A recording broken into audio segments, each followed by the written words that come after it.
Shalom saudara, kita kembali di acara Anda Bertanya Alkitab Menjawab, episode 279. Saudaraku, dari 0813 7777 dan seterusnya, laki-laki usia 28 tahun. Salam Pak Eras, saya perlu pandangan Pak Eras tentang konflik rumah tangga saya. Apa yang harus saya lakukan sebagai suami? Ketika ada konflik dalam rumah tangga saya, pemicunya dari uang. Sampai istri perhitungan dan seperti tidak mau kalau uangnya terpakai untuk keperluan rumah tangga. Sedangkan saya sebagai suami sudah memberikan kewenangan, kebebasan kepada istri untuk mengelola.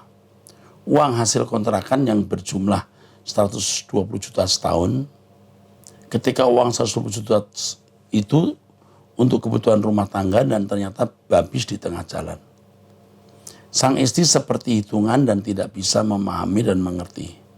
Sedangkan istri saya bekerja dengan penghasilan 14 juta digaji per bulan. Menurut cerita si istri dan akhirnya sekarang saya sedang mengambil keputusan untuk bercerai. Karena saya seperti bukan punya istri melainkan punya istri simpenan. Saya merasakan istri saya seperti cinta uang. Bahkan selama pernikahan 1 tahun 3 bulan ini kami sudah dikaruniai 1 anak pria. Anak laki-laki, bahkan saya tidak mau terbuka dengan tabungannya dan penghasilannya secara jelas. Oke. Yang pertama, Anda jangan cerai. Ini hanya masalah kesabaran. Anda harus sabar menghadapi istri seperti ini. Yang Anda pandang matre, mata duitan, tidak jujur, pelit, egois, egosentris, dan lain-lain. Tetapi itu resiko yang harus dijalani, konsekuensi yang harus dihadapi, harga yang harus dibayar. Kalau Anda cerai, Anda jadi jahat di sini karena Anda punya anak. Demi anak Anda tidak boleh cerai. Ini bukan masalah prinsip. Kalau dianggap prinsip bisa, dianggap tidak prinsip bisa. Yang penting Anda bekerja, keluarga bisa makan, hidup bisa dijalani, cari jalan keluar. Anda juga perhitungan dengan tulisan ini, saya melihat Anda perhitungan. Anda juga perhitungan, kalau istri punya uang, tidak mau diganggu, ya sudah. Tapi Anda cukupi kebutuhan rumah. Anda kan ingin istri juga, ini dong, share dong. Nggak mau, ya sudah. Anda cukupi kebutuhan rumah, paling tidak kebutuhan primer, sandang, pangan, papan. Setelah itu ya sudah. Jangan mewah-mewah, bisa dijalani. Ya, saya harus memberitahu Anda harus sabar. Hadapi istri seperti ini dan jangan cerai. Kalau Anda cerai, bahaya hidupmu masa depan. Kalaupun mau bubar-bubaran, biar Tuhan yang akan melakukannya. Anda meninggal dunia atau istri meninggal dunia. Atau karena satu dan lain hal. Anda masih usia 28 tahun, Anda masih muda. Masih muda mengambil keputusan, masih cepat-cepat mau keluar dari kubangan kondisi ini. Anda berpikir Anda akan bisa hidup lebih nyaman dengan wanita lain kalau nanti cerai, atau paling tidak Anda lebih bahagia kalau tidak menikah misalnya. Tapi Anda punya anak, dan anak tidak pernah bisa punya bapak lain selain bapak kandungnya. Tidak ada mantan bapak itu, semua juga jadi bapak. Oke? Jangan cerai, ingat ini. Nanti tanya lagi ke saya perkembangan dari masalahmu. Tidak semua masalah bisa saya jawab, karena juga perlu waktu berjalan dan bagaimana progresnya. Ya bro? Oke, itu saja, jelas, jangan membantah. 08237190 dan seterusnya, laki-laki usia 55 tahun. Saya suami umur 55 tahun, pisah ranjang dengan istri sudah hampir 6 bulan karena istri selingkuh dengan teman sudah 5 tahun. Saya mau balikan tapi istri tidak mau dan tetap pilih selingkuhan. Yang saya mau tanyakan, bisakah saya menikah lagi dari sudut pandang Alkitab? Tidak bisa. Untuk konteks ini tidak bisa. Anda pisah ranjang saja. Kalau istri masih selingkuh nakal, biarin. Yang penting Anda tidak selingkuh. Anda usia 55 tahun ini juga masih kuat-kuatnya ini ya. Nafsu masih kuat. Anda masuk puber ketiga. Jadi sekarang saya hanya mengajak Bapak untuk berkemas-kemas pulang ke surga. Dah, itu saja. Jangan berpikir dengan menikah lagi Anda bahagia, tidak. Apalagi kalau sampai Anda sudah punya anak, waduh. Dengan Anda cerai, lalu Anda pasti akan memberitahu orang bahwa alasan cerai dia punya selingkuhan. Itu akan berkumandang di banyak tempat. Istri kalau tidak punya malu, anak yang malu, keluarga besar yang malu. Ya, mikul dhuwur mendem jero, kata Pak Harto dulu, ya. Mikul dhuwur mendem jero artinya pikul beban, ya, tinggi, pendam sedalam-dalamnya. Itu orang Jawa saja punya filsafat begitu. Apalagi saudara. Pasti. Ya. Pasti harus lebih baik. Oke, ikuti terus Truth ID, doa bersama dengan saya. Nanti Anda akan punya kekuatan, punya hikmat, kecerdasan dari Tuhan supaya tidak mengambil keputusan sembarangan. Jelas? Oke? Lakukan ini. Nah, memang yang dibutuhkan Anda bisa mengalihkan perhatian Anda. Dan dua cara yang paling kokoh membuat Anda tabah menghadapi ini, pamitan untuk pulang ke surga berkemas-kemas, jangan terikat dengan dunia lagi. Yang kedua, hidup berkenan kepada Allah, jangan nuruti hawa nafsu. Berat, tetapi kekekalan itu luar biasa. Kemuliaan bersama Tuhan itu luar biasa. Jadi memang sepatutnya begitu. Ya. Tidak ada barang bagus harga murah. Kemuliaan bersama Tuhan itu harga mahal. Ayo berjuang ya Pak. Oke. Shalom Aleichem Bishem Yoshua Hamasya Ha Elohim Echad. Selamat malam Pak. Saya Otniel Iwan di Temanggung. Mau tanya apa beda Rahab dalam kitab Yosua dan Rahab dalam kitab Ayub. Jelas beda manusianya. Karena Ayub hidup sebelum zaman Abraham atau sejaman dengan Abraham. Sedangkan Yosua itu hidup sekitar tahun 1400 sebelum Masehi. Ya, itu ribuan tahun sebelum Ayub ya. Yosua ini adalah orang yang hidup di zaman Musa. Ya. Yosua maksudnya Yosua yang menjadi asisten Musa ya saudara. Itu sekitar tahun 1400 sekian sebelum Masehi.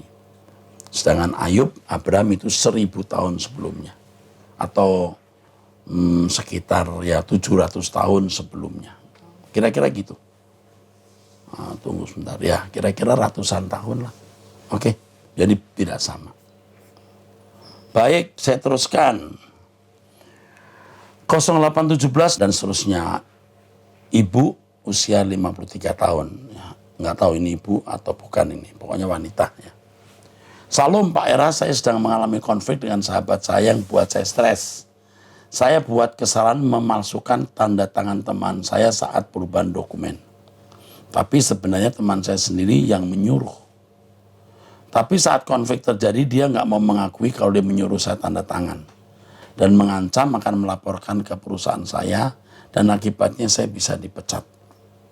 Perubahan dokumen tersebut tidak merugikan teman saya dan memang dilakukan atas kesepakatan bersama.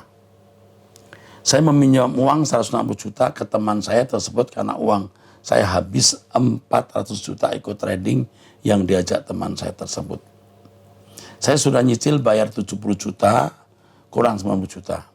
Karena kondisi keuangan yang memburuk, saya 2 bulan mencicil minim sekali dan dia marah dengan mengancam akan melaporkan tindakan kesalahan saya memasukkan tanda tangan dia ke kantor. Saya cukup tertekan karena anak saya 3 dan jika saya dipecat kondisi akan semakin memburuk. Saya juga tidak habis pikir kenapa teman saya yang saya anggap sahabat setega ini ke saya. Dia orang Kristen juga dan bukan dalam kondisi ekonomi seperti saya saat ini. Dia mengancam akan melaporkan saya ke kantor jika saya tidak membayar tanggal 31 Agustus. Udah lewat ini. Saya sudah memohon-mohon ke teman saya untuk mengerti kondisi saya. Saya bukan tidak mau membayar, tapi kondisi keuangan memang sedang tidak memungkinkan. Saya mesti bagaimana lagi?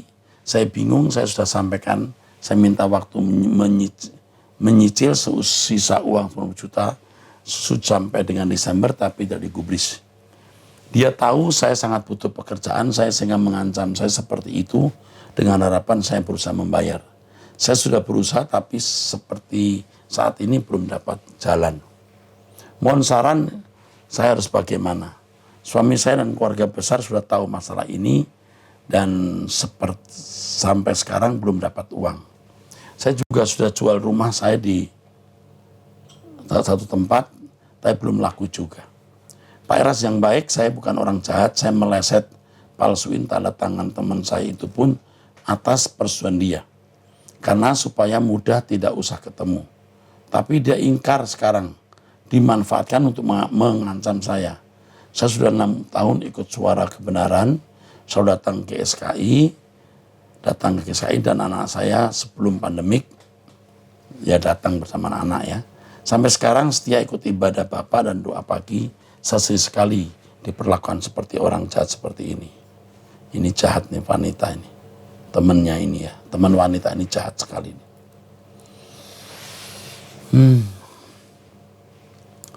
Bagaimana kalau ajak bicara rumah sebagai jaminan? Itu yang pertama. Atau barang apa yang bisa dijual? Rumah yang Anda miliki bisa nggak dijual ke dia?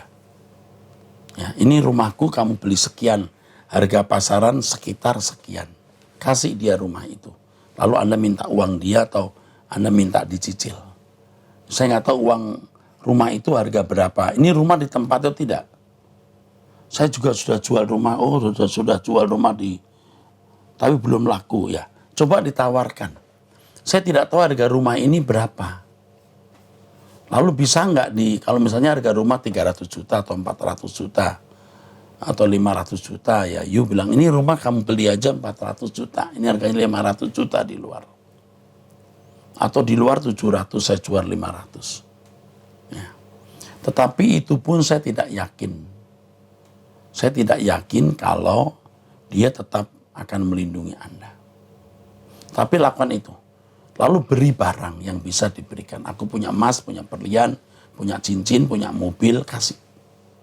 Beri apa yang Anda punya. Jangan menunda sampai bulan Desember. Satu. Yang kedua, saya tidak tahu pemalsuan tanda tangan ini, apakah merugikan perusahaan atau tidak. Tetapi bagaimanapun Anda bisa kena pidana gara-gara ini. Ngeri ini. Pemalsuan tanda tangan kalau dipersoalkan secara hukum, Anda bisa kena. Bahaya. Lalu ketemu orang jahat seperti ini, Anda jangan melawan keras. Anda lebih baik mengalah. Ya, Anda lebih baik mengalah, lalu berusaha untuk mengembalikan uang dengan cara apapun. Barang, rumah, lakukan itu, pendekatan dulu ya. Jangan mengingatkan terlalu terus-menerus. Kamu dulu yang suruh.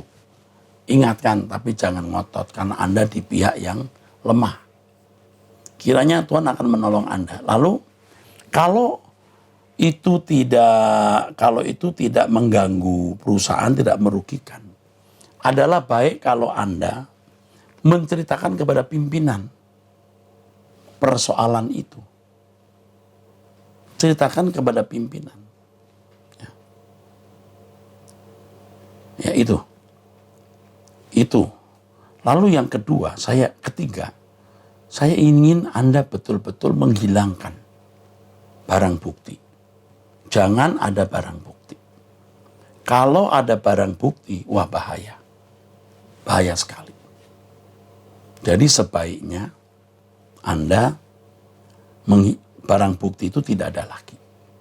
Tapi tetap utang harus dibayar ya.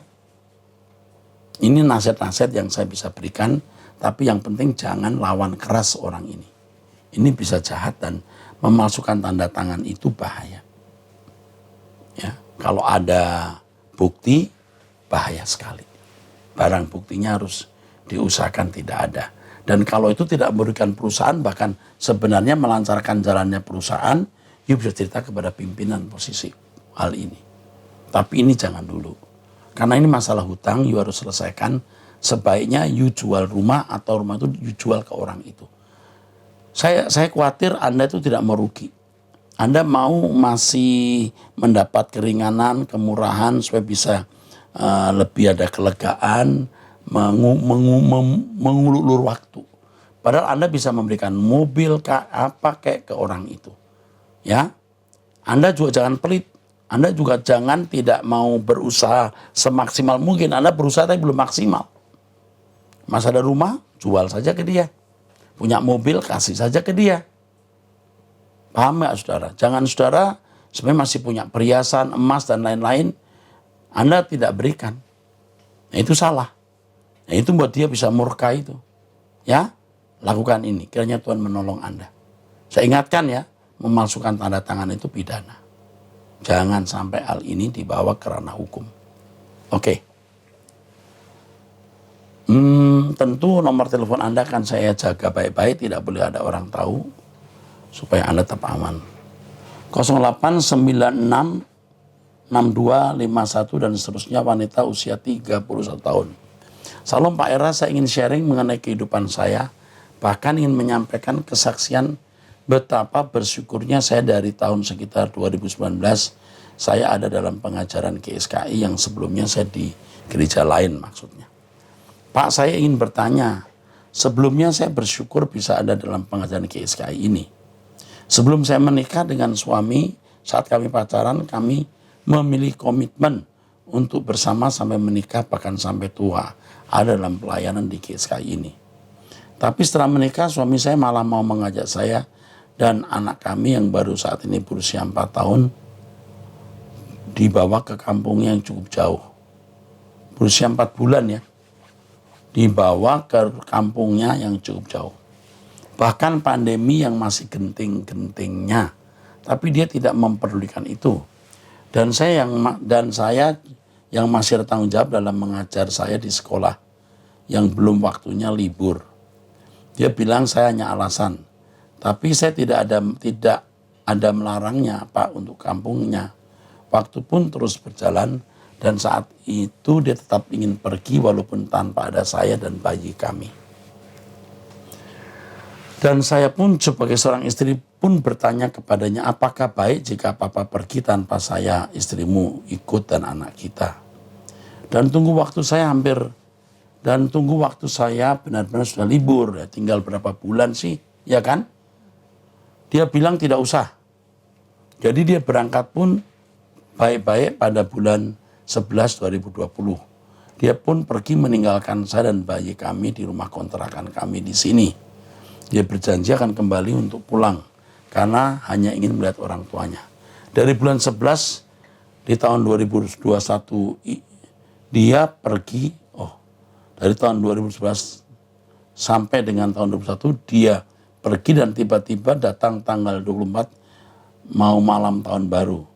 Semua medsos suami saya dari HP tidak bisa saya buka Pak. Saya nggak mengerti kenapa saya coba hubungi ke orang tuanya tak ada respon. Begitupun dia. Sedihnya saya lagi Pak, anak kami panas tinggi. Saya terus berusaha telepon-telepon dia tapi tidak ada respon sampai dengan 3 bulan pertengahan 2021. Dia ada kembali WA saya Pak. Tapi sampai di bulan ini belum juga kembali pulang. Bahkan dia bilang mau di kampungnya itu menetap, sedangkan kalau saya selamanya di sana pun kami tinggal sama mertua satu rumah. Di kampung saya tidak bisa lagi ikut pengajaran GSKI. Otomatis gereja di kampung Pak. Jadi saya mau tanyakan apa yang harus saya lakukan Pak. Sedangkan di sisi lain anak saya saat ini masih kecil, kelak akan tanya di mana papanya. Belum lagi saya sebagai wanita kedepannya harus lebih kuat. Tuhan Yesus dan harus lebih kuat dalam Tuhan Yesus. Ada gunjingan-gunjingan orang Pak. Mohon saran dari Pak Erastus, gunjingannya apa ini? Dan suami saya itu belum bilang kalau saya tidak mau ikut dia kamunya, lebih baik kami cerai. Apakah saya harus mengiyakan Pak? Sedangkan suami saya lulusan SPAK Pak. Aduh Tuhan ini. Yang pertama, tanggung jawab mengajar tidak boleh ditinggalkan. Ya, itu tanggung jawab guru. Dan libur itu tinggal sesaat. Saya tidak yakin suami model begini akan membahagiakan dan bertanggung jawab. Saya tidak yakin. Memang idealnya Anda pulang bersama suami dimanapun dia ada, Anda ada. Tetapi selama setahun ini ya, dia nggak ada kabar, nggak bisa dihubungi, itu sudah merupakan peta dari pria yang tidak layak jadi laki-laki. Nah udah, laki-laki yang tidak layak disebut laki-laki atau laki-laki yang nggak layak disebut sebagai bapak atau suami. Sorry ya, aduh ini sedih nih. Dia sarjana PAK, tapi kelakuannya itu lebih jahat dari orang yang bukan Kristen. Orang bukan Kristen saja masih banyak yang agung dan banyak yang benar-benar mulia. Bertanggung jawab, ini tidak. Pikir ulang, Anda ikut dia di kampung. Ya. Yang penting Anda bisa cari nafkah, anakmu bisa hidup. Jangan takut nanya, bapak kemana? Aduh, dia nggak layak jadi bapak untuk anakmu. Kecuali dia bertobat dan balik. Terus terang kalau aku jadi orang tuamu, aku mengatakan jangan ikut. Ya, kalau saya jadi orang tuamu, tapi saya tanya Tuhan juga dulu. Ini saya bukan membuat kamu susah, tapi kalau pria seperti ini pergi selama setahun tidak ada kabar, dihubungi tidak bisa, saya tidak bisa ngerti. Lalu mau memberikan WA dan berkata mau cerai kalau tidak ke sana. Aduh, ini mah nggak cinta, benar-benar nggak cinta. Aduh, ini mau orang dagang dalam perkawinan. Nah ini salah. Kasihan kamu ya. Nggak apa-apa, nomor teleponnya disimpan dulu ya. Tolong nanti konselor kami akan hubungi. Karena kamu jemaat GSKI yang datang ke gereja saya, kalau ya ke saya sebagai bapak rohanimu bertanggung jawab. Saya harus melindungi kamu kalau ada apa-apa. Ya, keluarga besar GSKI Rehoboth harus melindungi. Ya, kamu masih punya orang tua di sini. Jadi tenang saja dulu, selesaikan tugas mengajarmu, jaga anakmu baik-baik. Saya tidak tahu kalau kamu ngajar, ini masih online ya. Kalau nanti offline anak kamu ngajar, siapa yang jaga anakmu? Ini masih pelik masalahnya. Tapi biar nanti dibimbing oleh konselor kami ya. Tidak semua bisa saya pecahkan. Karena banyak hal yang belum tertuang di sini. Nah selama sekian lama suamimu tidak pulang tuh kirim duit nggak? Saya tanya. Lalu bagaimana kehidupanmu? Apakah dia telepon berapa kali setahun? Apa tidak sama sekali hanya pada waktu anakmu sakit, kamu cari-cari dia baru dia membalas. Itu pun pakai ancaman mau cerai. Lalu ada gunjingan-gunjingan ini nggak jelas kamu maksudnya apa? Hah? Ada gunjingan-gunjingan orang Pak. Ini gunjingannya apa? Dia ada perempuan, dia kawin lagi. Apa? Nah ada nggak jelas ya. Nanti biar dihubungi oleh konselor kami. Aku sedih dengar begini nak. Aku punya anak gadis juga nak. Kalau seandainya anak saya mengalami begini, aduh pedih. Pedih. Menurut saya wanita yang menikah dengan pria seperti ini salah memilih pria. Tapi karena sudah terlanjur ya kita bertanggung jawab atas pilihan kita. Ya, ayo kita berjuang bersama. Ingat hidup ini tidak lama. Cari kebenaran, persiapkan diri berkemas-kemas pulang ke langit baru, bumi baru. Usia 31 tahun wanita juga, ibu-ibu, Salom Pak Pendeta dari 0821, 13, 17 dan seterusnya. Saya punya anak satu, umur 2 tahun lebih. Saya mau tanya bagaimana cara saya hadapi suami saya yang suka minum alkohol. Tuh masalah begini terus dari tadi. Suami saya tidak pernah berdoa, baca Alkitab, bahkan tidak ke gereja. Jelaslah, mau seorang rajin minum alkohol, dia baca Alkitab, suka berdoa. Nggak mungkin. Suami saya suka ke tempat orang yang sedang tatung dan lebih suka hal yang mistis. Oh, ini okultisme. Saya sangat berharap Bapak bisa kasih jawaban atau saran buat saya. Terima kasih. Buset, saran apa saya ya? Karena saya tidak tahu lengkap. Tapi yang saya mau nasihatkan kepadamu, Ibu, yang pertama, kamu harus tetap setia sebagai istri. Ya, bertanggung jawab. Jangan mengingini dan meminta cerai. Yang kedua, kamu mencari Tuhan melalui Truth ID dan doa bersama dengan saya, karena itu kekuatan. Ya, bagaimana kita mempersiapkan diri pulang ke surga dan hidup berkenan kepada Allah. Yang ketiga, jangan ngomel-ngomel, jangan marah-marah, jangan mengumpat, jangan banyak bicara menasihati suami. Dia tahu itu salah. You tenang saja. Tuhan akan bertindak. Tuhan akan berperang ganti kamu untuk seperti ini. Kamu lihat Tuhan akan bertindak apa nanti. Nah, saya tidak tahu kamu yang kerja atau suami yang kerja. Tapi kamu harus betul-betul dibungkus dengan kuasa darah Tuhan, karena dia terlibat dengan okultisme ini. Anakmu baru umur 2 tahun lagi. Kalau boleh nih, saya sarankan ya, jangan punya anak lagi dulu. Satu saja. Jangan punya anak lagi. Lalu yang terakhir, coba kamu usaha. Kalau kamu belum punya usaha, usahakan kamu punya penghasilan. Pria seperti ini, kalau sudah alkohol itu temannya nanti perempuan, nanti judi dan seterusnya. Wanita-wanita jalang ya, wanita-wanita yang tidak baik maksud saya. Temannya begitu, yang sama-sama minum alkohol. Jadi kamu harus berusaha untuk punya penghasilan sendiri ya, oke? Kalau ada apa-apa kamu bisa mandiri. 0813 2196 dan seterusnya, ibu-ibu usia 56 tahun. Selalu memperkenalkan, saya seorang ibu berusia 56 tahun memiliki 2 orang anak. Dan suami saya sudah meninggal dunia 3 tahun lalu. Dan saya tinggal di Depok baru 3 tahun di lingkungan orang yang tidak mengenal Yesus.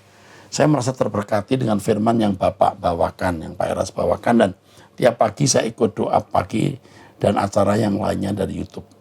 Yang mau saya tanyakan, bolehkah saya menjadi anggota gereja Bapak secara online? Dengan senang hati. Saya ingin berkemas-kemas ke langit baru bumi baru. Mengingat saya di Depok belum bergabung ke gereja manapun. Selama di Depok saya ikuti ibadah online. Besar harapan saya menjadi anggota Bapak di bumi ini. Ini WA saya yang kedua belum dapat balasan. Loh. Coba nomor telepon ini disimpan. Tolong dihubungi ya. Jangan nggak dihubungi. Ini WA saya yang kedua. Waduh. Saya suka marah kalau ada WA yang tidak dibalas. Ya. Saya marah kepada staf saya, enggak boleh. Apalagi kalau orang lagi butuh pertolongan, harus cepat ditanggapi. Ya, ini dihubungi ya, ibu ini. 0812 8390 dan seterusnya, pria usia 29 tahun. Salam Pak Pendeta, saya ingin bertanya beberapa hal. Yang pertama, saya percaya Yesus itu juru selamat dan Tuhan. Tapi saya meyakini iman saya masih sedikit. Bagaimana caranya saya memperkuat iman dan mendekatkan diri kepada Tuhan? Ikuti Truth ID khotbah-khotbah saya dan doa pagi setiap hari jam 5. Jam 5 lewat webinar dan lewat Truth ID juga. Semua saudara saya nasihatkan doa bersama saya. Jam 5 pagi, tidak ada libur. Kecuali saya dipanggil pulang Tuhan atau dalam kondisi sakit yang tidak bisa bangun. Biasanya selalu doa pagi. Ya, itu caranya mendekatkan diri supaya imanmu bertumbuh. Ya. Saya orang yang kalau berdoa tidak pandai berkata-kata, tapi lebih minta apa-apa nggak pakai basa-basi.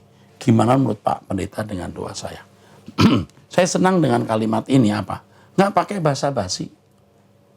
Anda kalau bicara dengan bapak tetangga atau bapak-bapak yang Anda anggap orang tua, selamat pagi Om, Om boleh tanya Om, atau Om boleh minta Om. Tapi kepada bapakmu sendiri memang harus begitu. Pak, selamat pagi Pak, boleh ngomong Pak, boleh minta apa. Kan tidak pakai yang namanya protokoler, diplomasi, basa-basi, kan nggak pakai. Anda kan bisa. Pak, bla bla bla bla. Pak, gimana kalau begini? Pak, bagaimana kalau begitu? Itu yang benar. Oke, doa. Ya, dengan cara yang natural. Oke, ini nasihat saya kepada Lai Oliver Silitonga. Holong oraku di bagasan Tuhan. Ya, holong oraku tuhu di bagasan Tuhan. Amin. Kami mengasihi kamu ya, holong oraku tuhu di bagasan Tuhan, artinya aku mengasihi kamu di dalam Tuhan. Baik saudaraku sekalian, dan pada akhirnya saya mengajak Bapak Ibu, saudara-saudaraku pecinta suara kebenaran berdoa setiap hari jam 5. Di Truth ID. Sampai jumpa, Tuhan berkati.